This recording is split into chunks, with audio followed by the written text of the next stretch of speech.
Yes, ma'am. Let's do it. Saying intertwine on something. We're good. If you have anything to add, feel free. Okay. Facebook, this is a rare treat. I'm telling you.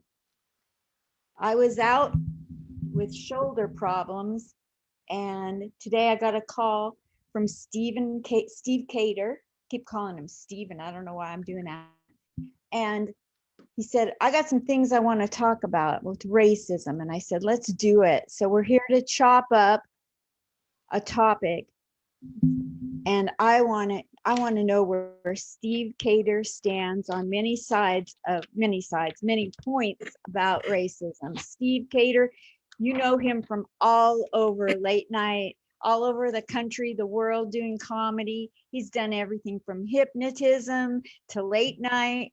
He's done it all. Go read his bio on MrSteveKader.com.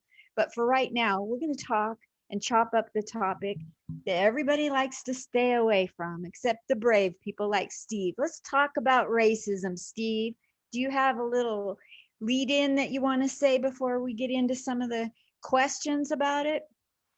Well, first of all, I'd like to say thank you for having me, Linda, and thank you for everyone who takes the time to listen to this. And I'd like to preface what I'm about to say with, by no means am I an expert or anything, but I would just like to give you my perspective on it in hopes that perhaps it could create more harmony in the world and it could bring us together, because I do believe that we are unquestionably stronger together than we are apart.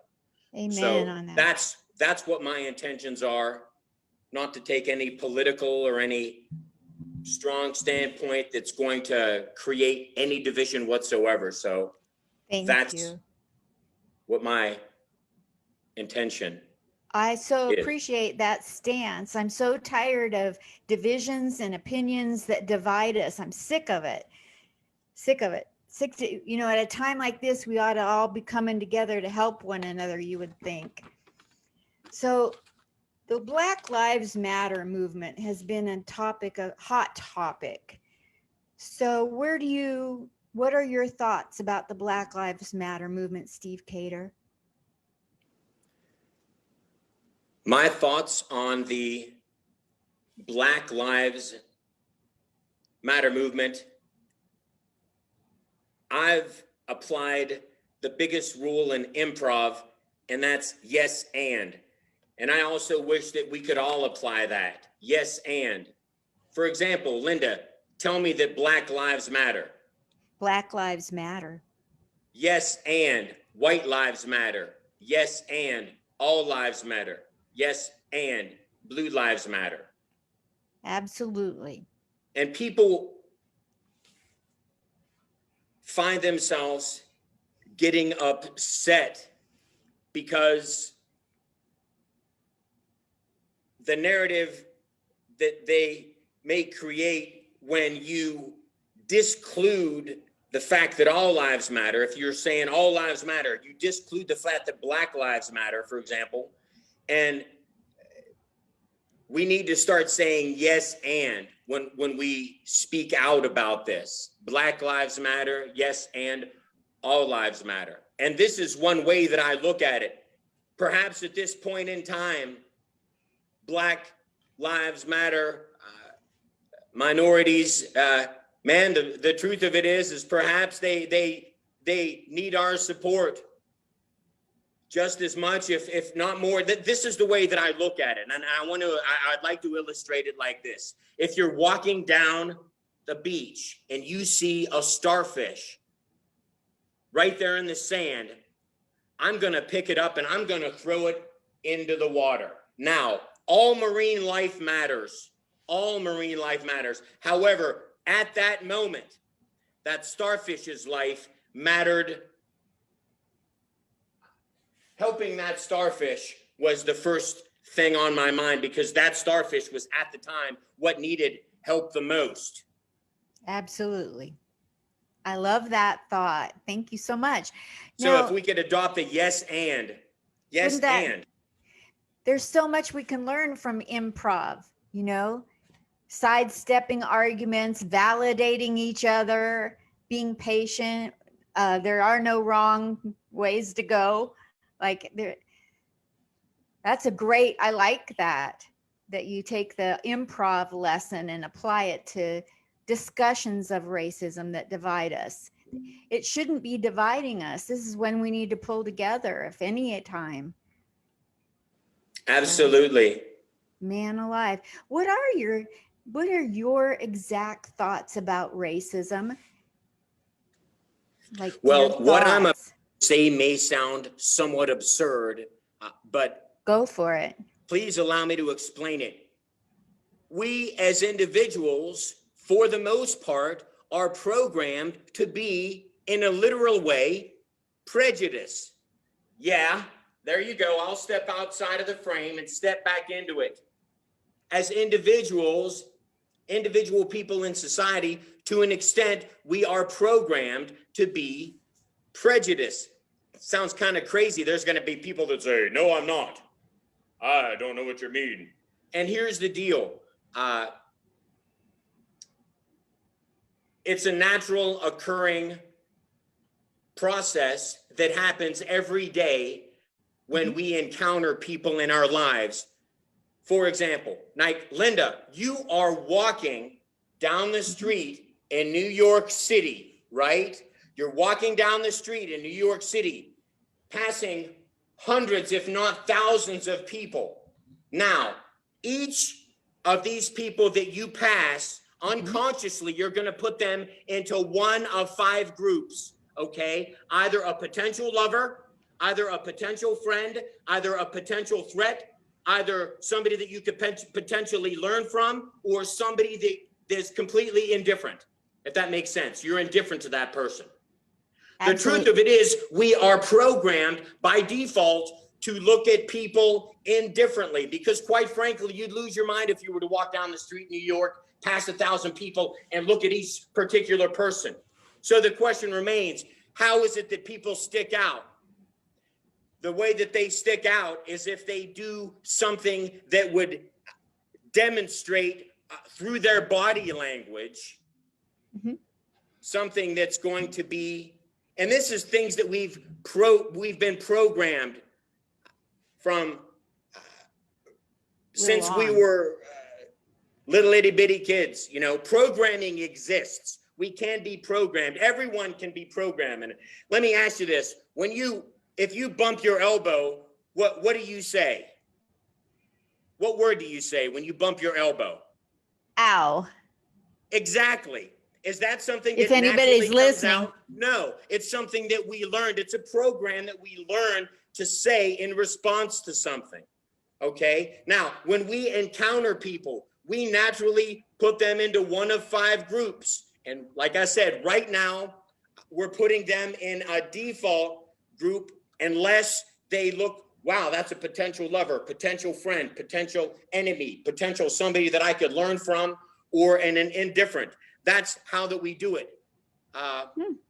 In my opinion, racism is an aspect, racism, bigotry, homophobia, all that limiting belief, in my opinion, is part of a belief system. I know that guy. Stephen Pearl. He's trouble. Wow. He's trouble. Everything he tells you is the truth. He's talking to you. He's telling you what to Good do. to see you, So he's Stephen. giving orders. How are you, my man? How you doing, man? How you doing? I'm doing really good, my man. It's good to see. I'm glad you're up and well and still smiling, man. I looking strong as ever, Mr. Pearl. I look forward Strong to working like bull. again, my friend. I'm strong. I can throw a Buick over a building. It's amazing. Yes, sir. And listen, and when I say to you, Mr. Pearl, have a heart, I want to say, hey, listen, man, congratulations on your recovery, brothers. Thank you, my Bottom friend. line is, you were definitely put here to keep the people laughing. Unquestionably, my that's best. your purpose. Unquestionably, that's your purpose. I wish you the best, and I hope we'll be working together again soon, my friend. You better believe it, young man. Like it or Damn, not. I ain't going nowhere. They've been saying about that me for years, but you know how it is. But all right, my friend. I'll get out of your way, and good to see you, my friend. Good to see you, boss. Stay well. That's Wow. a cameo. What a great fella. Very entertaining. And listen, I've learned a lot from that gentleman. I don't mind That's it. telling. Okay. So speaking of learning, here's the thing, Linda. By the time we're 12 years old, we've essentially built the foundation for the rest of our lives as far as our personality goes. Yes, I said it. By the time we're 12, as far as, you know, by the time we're 8, we've learned 16,000 words. Like by the time we're 20, we've learned 35,000 words. And that's the threshold of language, unless we try to learn other things. But the bottom line is, if you can learn something, you can unlearn something. And racism and bigotry and homophobia is not something that people are born. You're not born racist. You're not born afraid of gay people or lesbian. You're not. I mean, it's not something that occurs. It's something that you learn. And just as you can learn something, pardon me, you can unlearn something. Absolutely. Now, here's the deal. The way, how can we do it? We've got to take a hard look at ourselves and sit down and say, what are my belief systems? Are they your belief systems, or are they belief systems that you learned from your parents, that they learned from their parents? And literally, there's a big percentage of us that are operating on belief systems that aren't ours. They're literally our ancestors. Yes. That is what we are operating on.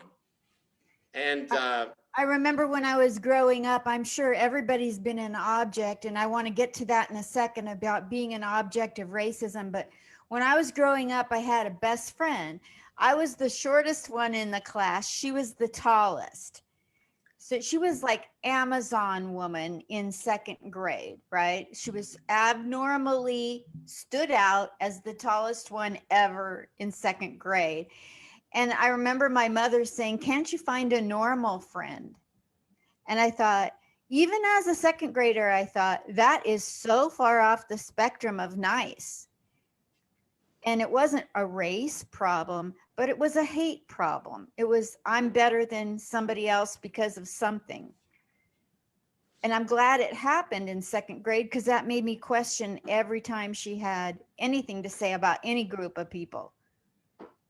So in your life, have you been received and been a victim of racism coming at you, or been caught up in racist scenarios?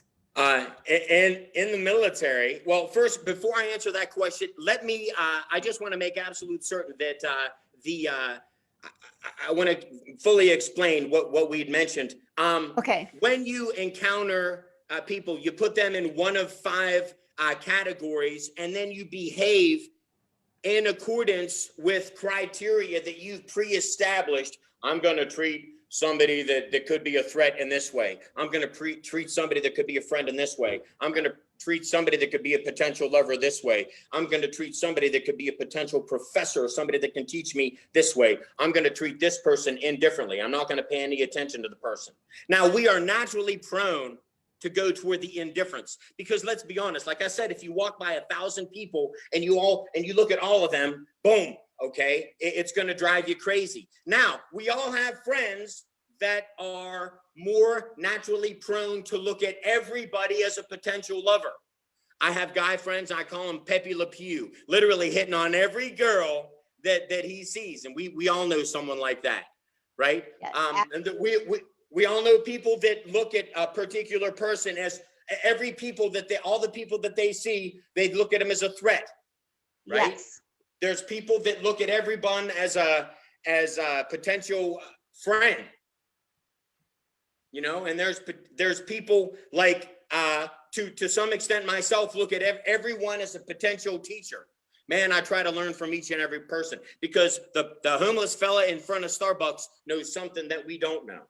Absolutely. So the question is to first of all, understand that we have a default mechanism built within us. And if you could learn something, you can unlearn something. And that's very, very important. Okay. As a hypnotherapist, I had a client in Los Angeles, and her father, she was a very successful musician. And her father would tell her from the time she was 8 till the time she was 18, sweetheart, the only way you're going to make it in life and be a success is when you get home from work, if you feel, man, that was hard. I worked hard. I worked tired. I'm ready to eat and go to bed. That's the only way you're going to be successful in life. Now, that message, the intention of that message unquestionably was to instill a work ethic within his daughter and give her a standard by which she had to achieve in order to feel that she was working hard. Now, here's the thing, Linda. She was a natural with music when she got knee deep in the biz. And for 10 years, she was told those things, but 2 years into her career, she didn't feel successful. And the reason why is because she was such a success and it never felt like work. When she got home, it never felt like, oh my gosh, wow, I worked hard. And it never felt like work to her. It never did, because it came so easy to her. So how is it that she had this limiting belief about herself that she learned from her father, and she applied that, and she never felt successful and never felt that she had achieved enough? Wow. So I'll tell you, man, it's really it's the attention that you put on it. If all of us could put more attention on how to bring each other together than how to divide each other, wow, that would be amazing. Wouldn't it though? Yes. So that You asked you're me if I'd been a basic. victim of racism at one point. Well, I remember as a young military police officer pulling up to a shooting at a nightclub in San Antonio, Texas, Fort Sam Houston.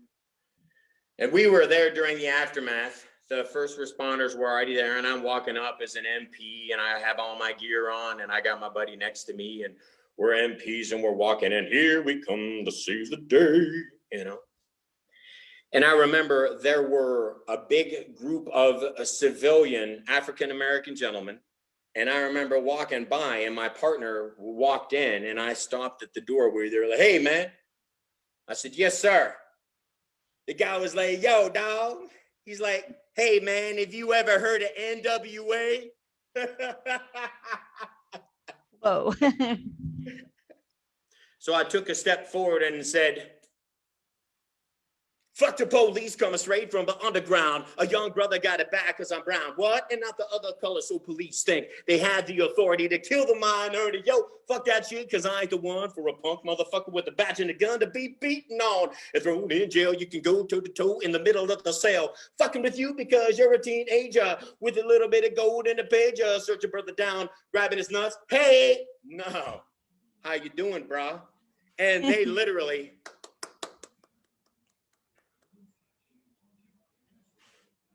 And I think we probably pulled literally a couple solid witnesses out of that group. Wow. And yeah, and we always got our man. So I was 24 years a banker, and when I was in Florida in the 80s, we got robbed, and it happened to be, I've been in 4 bank robberies. 3 of them were by white men. Oh, goodness. One Were of them, you involved in any or no? no, just I was usually the fastest teller, so they chose to come to my window. Interesting. So Note to self, if I ever become a bank teller, be slow enough just to not get fired. Okay, tell me more about that. So one of the robberies was a person of color that robbed us. And so everybody was afraid to do anything when he robbed. They just stood there and stared at him. But he had cased the joint and knew I was the friendliest and fastest. So he came to my window. And so fast forward, they needed to take it to court to prove he was the robber. But the police had messed up, and they had brought him back to the scene of the crime and asked all of us tellers if that was the robber. So they broke, it was going to get thrown out of court anyway, but I didn't know that at the time. So I was getting subpoenaed. I decided to move from Florida and live. I know it's a long story. I'm tired of talking about it already. So I'm living in Seattle and I get these subpoenas. We're going to go to court. You have to fly down. We're going to put you in a hotel. You have to witness against this person of color that robbed you. Now, this is in the deep South. So during the trial, they tried to corner me. You know, what kind of Black person? What is he? What color of Black? Was he good looking Black? And all those leading questions to try to get at how I felt about Black people. Like I was on trial and I wasn't on trial. So, you know, I'm a smart aleck. So I said, you guys can blindfold me. I'll find him by his voice. I don't need his. And I wish we could go through life not seeing color. I guess that's the point of the whole. Yes. Well, I'll tell you this as somebody who's questioned several witnesses, probably similar to some instances that you've experienced. And I don't think that it's necessarily racism when they ask you to describe the individual, unless they're asking you leading questions like, so it was a Black guy, we're guessing, right? Hold on a second, John. It was a Black guy, right? You know, so.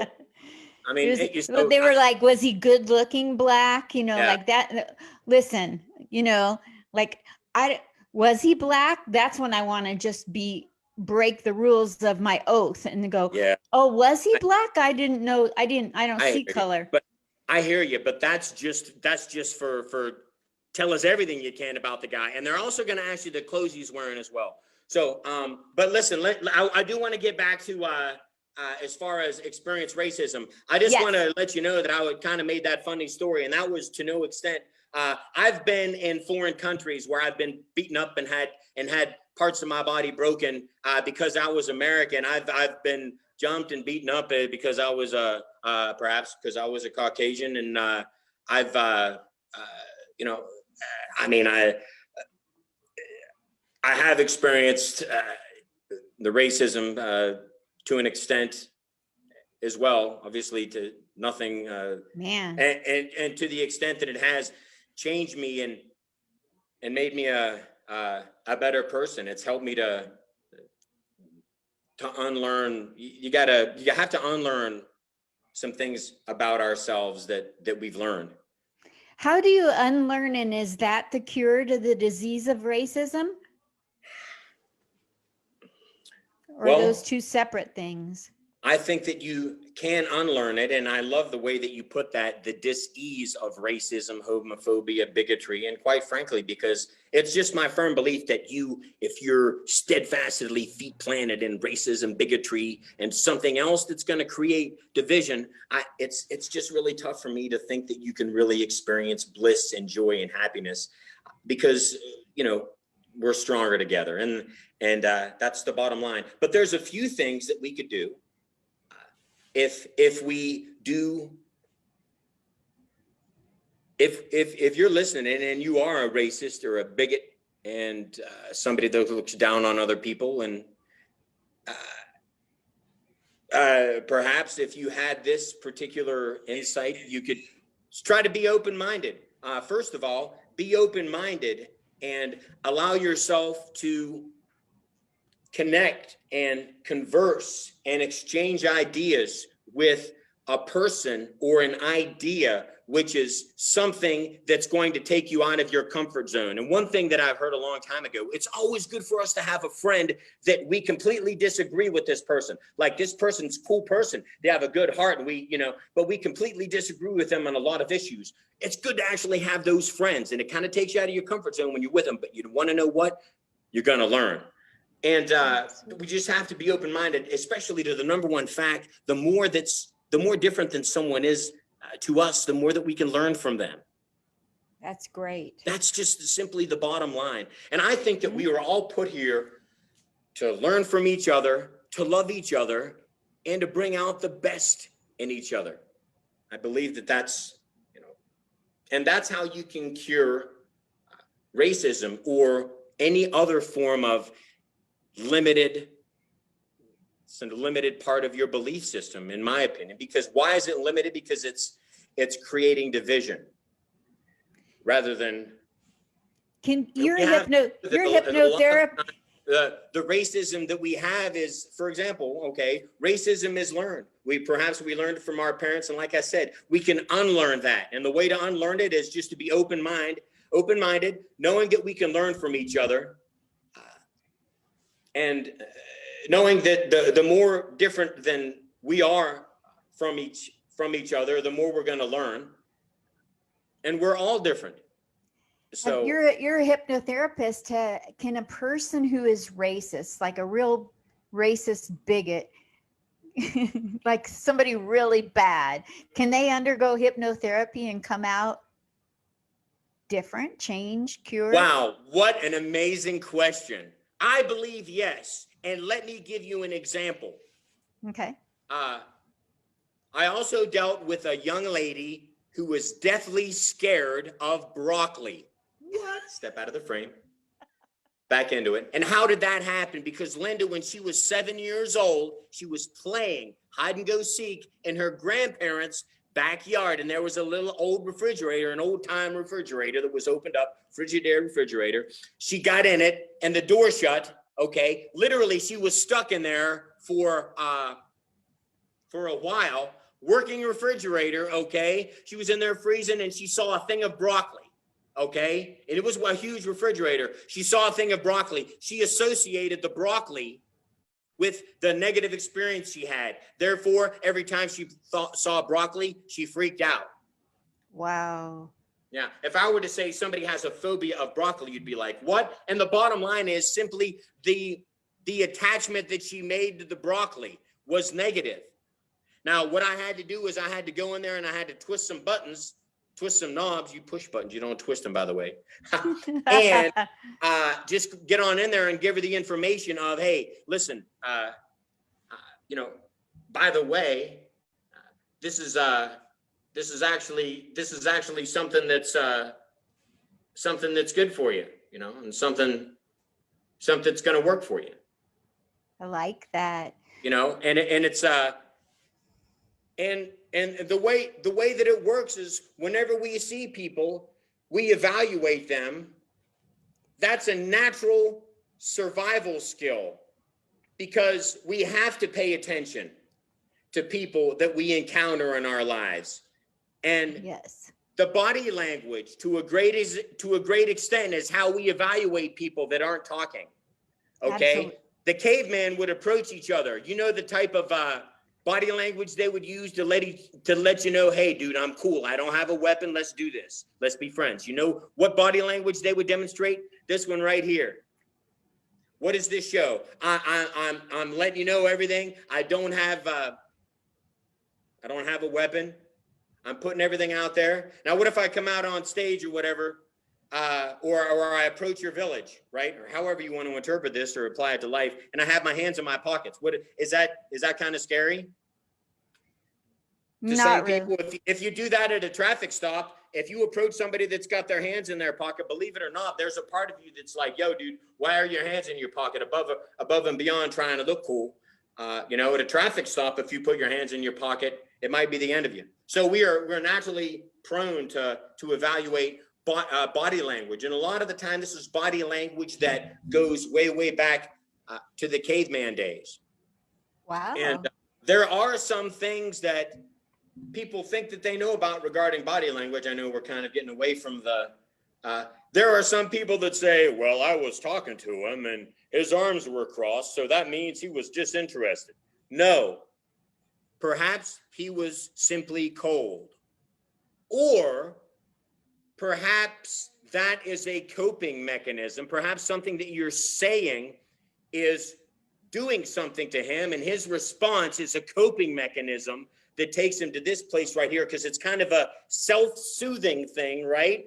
Essentially has not a whole lot to do with the other person, but that's what occurs, and we automatically, ouch, right? We automatically go on ahead and assume that the person is disinterested in us, and then we allow our behavior to be directed So on- you're saying we make judgments all the time, walking down the street, we're judging whether they're going to be a friend, an enemy, a lover. This is an unconscious thing. It's a survival thing when you're walking down the street. If you're walking down the street tonight and there's a person on the other side of the street walking, it's just you and that other person, unquestionably, you're going to evaluate that person. This happens whenever we walk into a room, whether you realize it or not. Your brain is processing everything within the realm of your vision, everything that you can see peripherally, everything you can hear, feel, smell, taste, touch, and feel emotionally. Your brain is processing all of that. Literally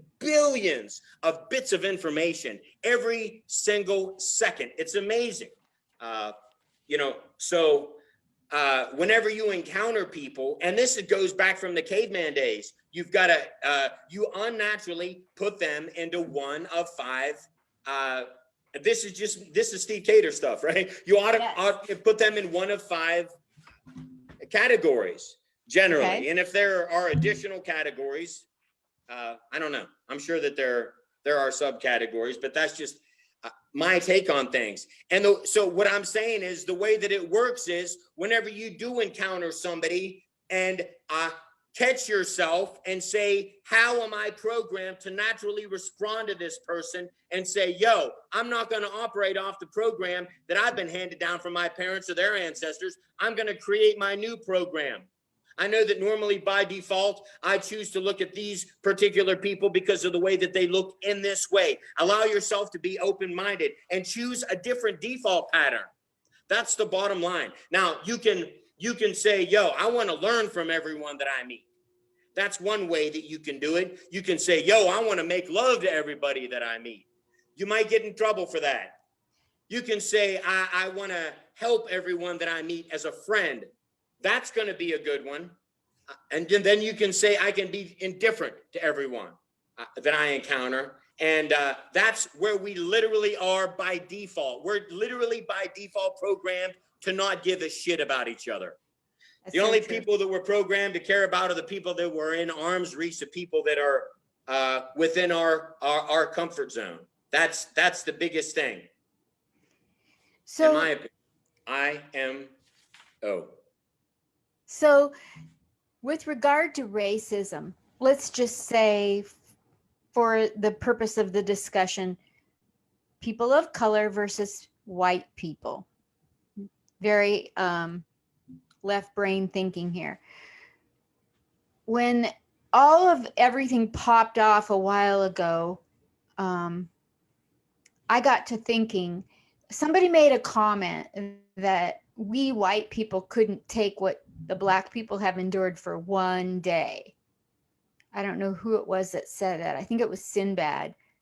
And I got to thinking, no, it was Alonzo Bowden said that. You white people couldn't take what we've had to endure for 400 years. You couldn't take it for a day. So I got to thinking, there's this, we're on this side, they're on this side, and we never meet in the middle. So I thought, okay, I'm going to challenge myself to pretend I have the luxury of pretending I'm black for a day. What is it like to be black in America for a day? And I literally, within an hour, I was bawling, crying, because I was looking at the world going, okay, education, is that fair? Do they have a fair shot at being educated in America? Do they have a fair shot at sending their kid to 7-Eleven and knowing for sure that child is coming back alive with a bottle of milk? Maybe not coming back at all. I mean, every which way you look at what it's like to be black in America, we don't experience it. We don't know what it is. And there's a divide because we're talking and we are perceived as not knowing what they're going through, have never gone through it. And yet we're talking about it like we know or have the right to talk about it. So there's always this division in between us, no matter how well-intentioned our thoughts are to try to give discussion to racism.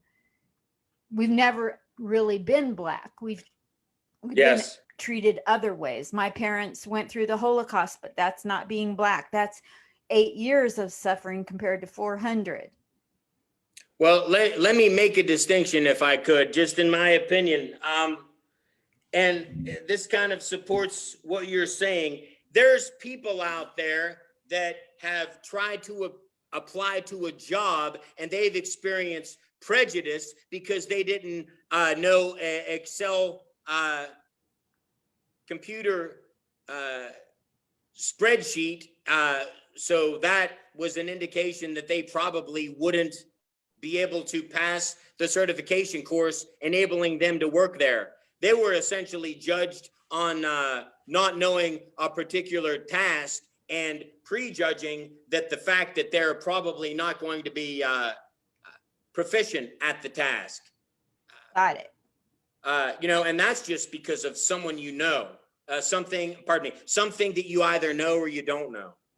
So, however, for that to occur, as I think all of us have experienced what it's like to be discluded, what it's like to maybe be the last one picked. I think a lot of us have experienced being separated, maybe from a larger group because of a shirt that we were wearing, maybe because of friends that we hung out with. Well, if we're going to be honest, man, listen, imagine being discluded simply because of the way that you look. I've been told before that I was ugly and it hurt horribly. But quite frankly, having prejudice toward you because of a shirt that you're wearing and because of a car that you're driving or because of a particular belief, because let's be honest, prejudice is prejudging. If you make certain judgments about a particular group of people, if you do stereotypes, right? And that's something that occurs. Exactly. And I appreciate for him to have said that, because the real truth of it is that white people have not, to that, even close to that extent, experienced what, to my knowledge, I'll be honest with you, that what African Americans, because I know that we're speaking within that particular context, so I can understand, and all that I could hope is that hate a lot of the time is symptomatic of ignorance. Because if you don't love something, and let me give you an example. There was a time in my life, if a honeybee landed on me, bam, and now I have friends that are on Facebook that are so cool because now a wasp is different. How you doing? No, but my friends on Facebook will be literally covered with bees, okay? And not even, they won't get stung once because of the energy. That makes any sense. So Absolutely. You got to be aware. That's one thing that's important, is be aware of your energy. Be aware of your energy, be open-minded, learn to live with each other, learn from each other, and try to bring out the best. Try to bring out the best in each other. And whenever I hear a statement that shakes me, I always ask myself, what is it like from the person who is saying this? I try to imagine myself in their position. What would it be like? And quite frankly, I have to agree with you.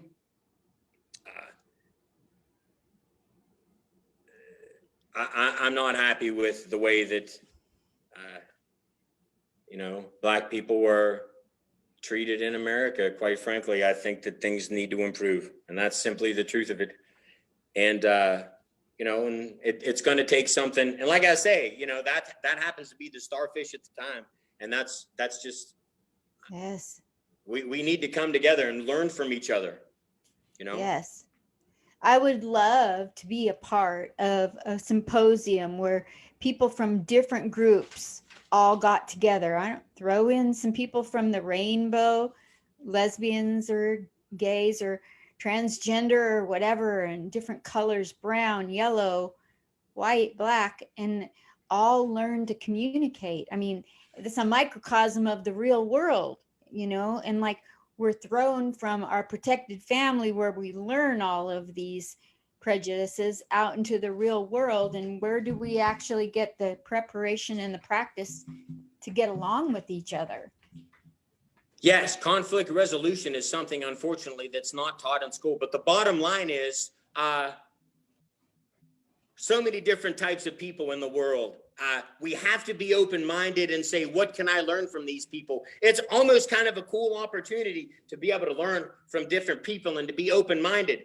And you'll find that when you demonstrate open-mindedness and you are engaging with other people that you may have at one time been racist or homophobic toward, you're going to find how you can create positive connections, and the endorphins are going to go through the roof, because whereas there was a negative interaction before, because that's the way that things were triggered, now you've chosen the default mechanism is try to look at people as friends.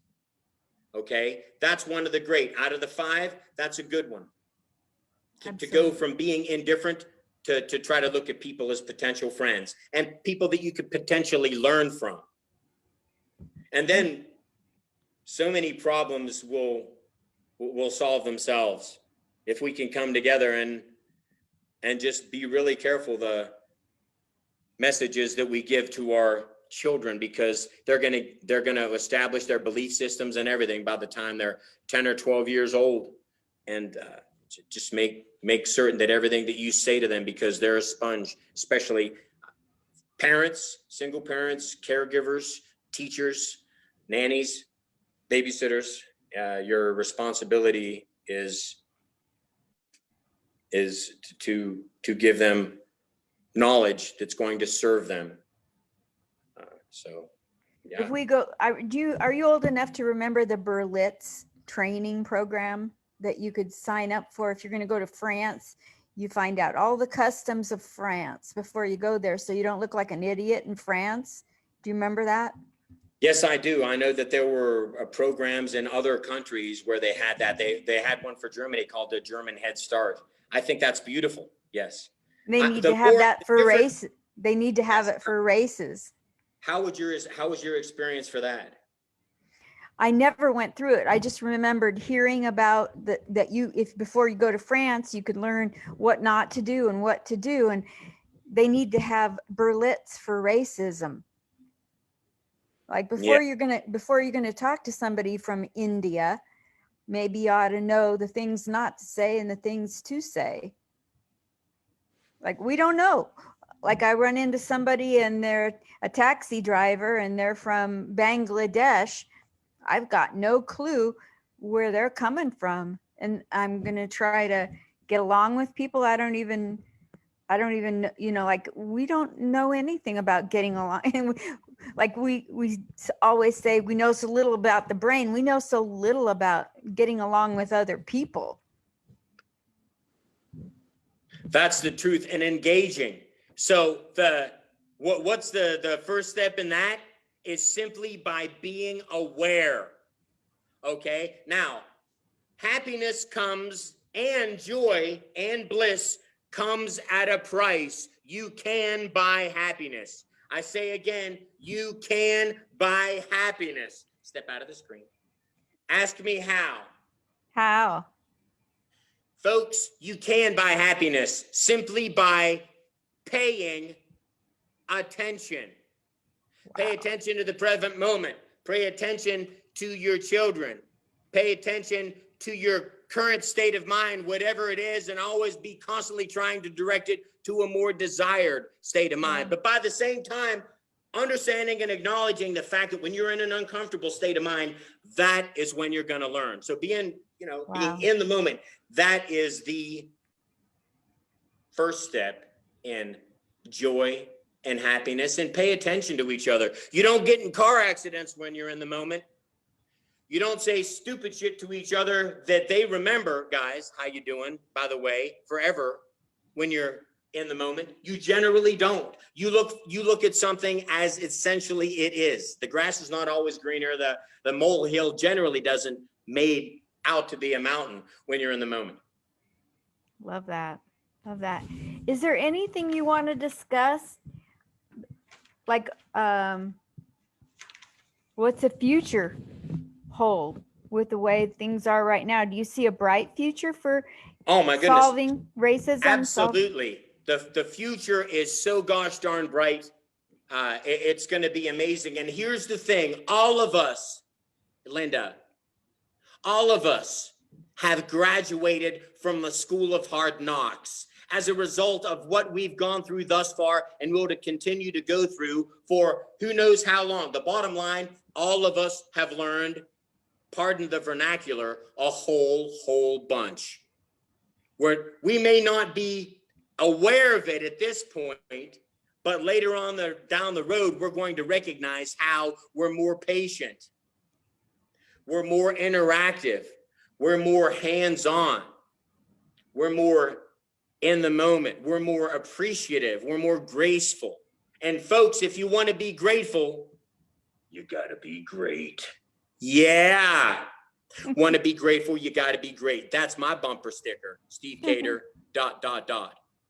And people say, oh, Steve, listen, John is never, ever gonna change. John will never change. Have you ever heard that one, Linda? Always. Okay, to the lady that may have said that at one point, sweetheart, nothing could be further than the truth. We are always in a constant state of changing.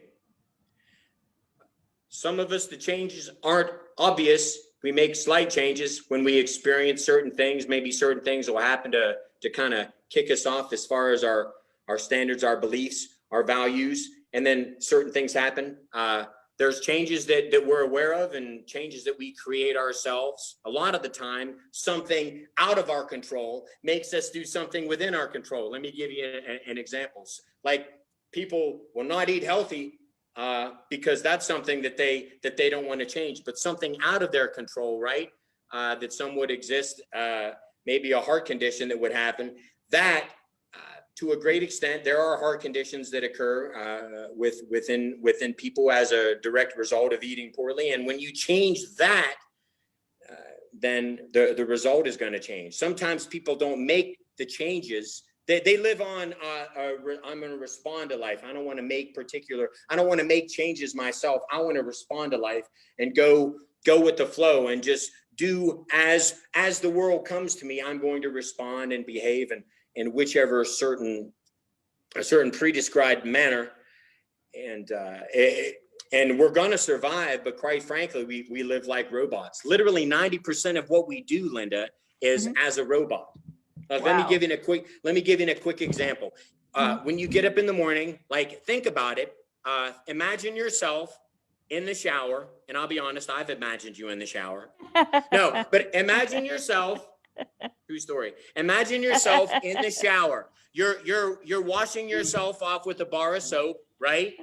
I guarantee you do it the same way every time. Now, when you step out of the shower, I guarantee you reach for the towel with the same hand, dry off your body in the same manner, in the same order. Okay. Now you also, when you get in your car, you also do the same, everything in the same order. And when you come to a red light, you do the same thing. And why? Because you've literally done it, 20,000 times. You've taken 20 to 30,000 showers in your life, Linda, and your brain knows how to do that. And you know why they say you only use 10% of your brain? The reason why is because we're stuck in so many habits. We are stuck in so many habits that, okay, imagine your brain as a series of walking paths, right? So say there's 7 things that you do every day. Like you'll get up, you'll brush, you'll get up, your feet will hit the floor, you'll kick on your slippers, you'll brush your teeth, you'll check your email, you'll eat some breakfast, you'll go to the gym and work out, and then you'll go to the work. A lot of us will do those, obviously before everything that's going on, we would do those 6 or 7 things every day, or at least 5 days a week. And we have neural pathways that help guide us through those robotic experiences. In other words, there's a neural pathway built here. It's almost a well-worn path because it's built as a result of so many different trips, so many times I've pulled out of the driveway, so many times there's a well-built path in here. I simply have to reflect on the well-built path, and then that's why it's so easy. I mean, you could literally daydream your way through driving, and you will drive across country, okay? Now, that's somewhat of a stretch. Because it's something that you've done so many times before. But, if you want to challenge your brain, do something. There's something that I refer to as do something different day.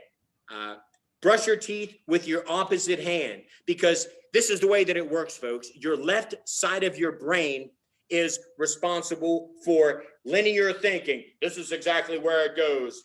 1, 2, 3, 4, 5, 6, 7, 8, 9, 10. 12 times 2 is 24. Now your right brain operates on, to a great extent, hey man, let's look at this emotionally, man. Is it possible that 12 times 2 could be something else? You follow what I'm saying? So obviously the key is to have a culmination of both. Be in touch with your left brain and right brain. They say left brain is a man, right? Logical thinking, and right brain is a woman. She goes off emotion. Like I say, if you can have a little of both, then that's where it's probably going to work the best for you, because you have to, it's the yin and yang thing that exists. But so yes, and Yes, and so racism, it can be, you can relearn if you've been programmed as a little kid that certain people you're to be afraid of them or dislike them, or you're better than another group. You can relearn that. You're not stuck with it just because it was handed to you. Absolutely. Most certainly you are not. And simply put, racism is a belief system. And I'm not trying to make light of it. I know that it has, like another belief system is that, something else part of that you may say is your belief system is that, man, I believe that red cars get pulled over more as far as cops are concerned. And we've all heard that, right? Yes. So, like I say, racism, bigotry, most of that it's learned from our environment when we're a child. That is my strong, and anything that you learn can be unlearned. That's such hope. That's and hopeful. the way that it is simply be just being honest with yourself and knowing that there is an area that you could improve. Expose yourself to the person you would otherwise have been racist or bigoted or homophobed toward, and try to find out, be open-minded and see if there are connections, because unquestionably, and this is something that I like to say at the beginning of a talk I would give. Folks, here's the bottom line. If you want to build a house, would you rather have a team of 7 people or a team of 87 people? 87. There it is. Bottom line, we are all stronger together. That's something that you cannot deny. And like I've told you in the past, Linda, I have no idea what you're doing. like I've told you in the past,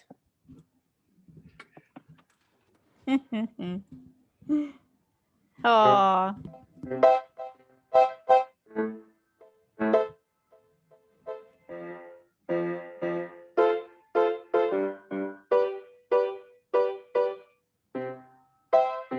there's 88 keys on the piano.